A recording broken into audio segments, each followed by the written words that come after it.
হচ্ছে না। ফাইনালি ৯টা ৯:৩০টার দিকে আমার কল পড়ে। তখন বিচারক মণ্ডলীর সামনে আসি। আসার পর কি প্রিপেয়ার্ড হয়ে আসছেন? আমার টপিক আমি চয়েস করেছি ভালোবাসা আর দুঃখ। আত্মবিশ্বাস অথবা হাস্যরস কেননা? পছন্দের তালিকায় আমার সবসময় একটু ভালোবাসা বা দুঃখ এগুলো পছন্দের তালিকায়, এবং আত্মবিশ্বাস এবং হাস্যরস। আমি আসলে ব্যক্তিগতভাবে মানুষটা এমন, মানে আমি সমস্ত উজাড় করে দিলেও মনে হয় মানুষ হাসবে না, কারণ আমার একটা স্মাইলি ফেস আছে। এই কারণে মানে আমি হেসেই কথা বলি, এই কারণে আমি হাসাতেই পারি না। আমি অনেক ট্রাই করেছি, তারপরেও আমি চেষ্টা করছি।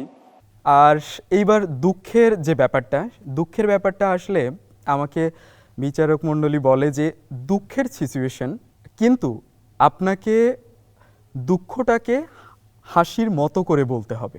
আচ্ছা, তুমি কোনটা করছো, আত্মবিশ্বাস আর ভালোবাসা দুঃখ সুখের মতো করে একদম, মানে তুমি খুব খুশি হয়েছো, তুমি খুশি হয়ে তোমার মাকে বলছো কথাটা, খুব খুশি মনে। ইটস মানে দুঃখটাকে দেখে যেন মনে হয় যে হাসতে হাসতে মাকে বলছো, এটা একটা খুশির সংবাদ। এটা করো দেখি।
আমার পরীক্ষা শেষ হওয়ার পর বিচারক মণ্ডলী নিজেদের দিকে দেখি একে অপরের দিকে তাকাচ্ছে, কি করা যায় কি করা যায় কি করা যায়। তারপর দেখলাম না, ওনারা আমাকে ডাক দিল যে তুমি আসো।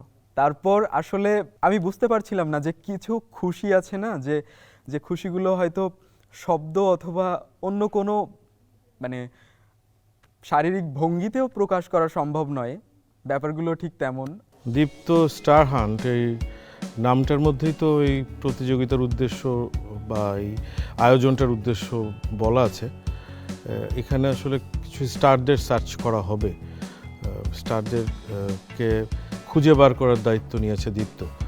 এবং বাংলাদেশের প্রত্যন্ত অঞ্চলে যেই প্রতিভারা রয়েছেন, যাদের মধ্যে স্টার এলিমেন্ট আছে, তাদেরকে দীপ্ত টেলিভিশন পিক করবে এখানকার টেলিভিশন, ওটিটি এবং ফিল্মের জন্য।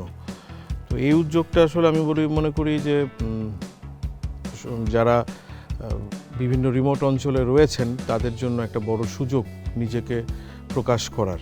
গ্রিন কার্ড পাওয়ার পরের দিন এখানে আসলাম এবং অনেকটা টেনশনেই ছিলাম যে এতদূর পর্যন্ত আসতে পেরেছি। 5টা মনোলগ আছে, এগুলোর মধ্যে যে কোনো 2টা আপনাকে পারফর্ম করতে হবে। পরে দেখলাম দুঃখ ছিল, রাগ ছিল, ভালোবাসা ছিল, আত্মবিশ্বাস ছিল এবং হাস্যরস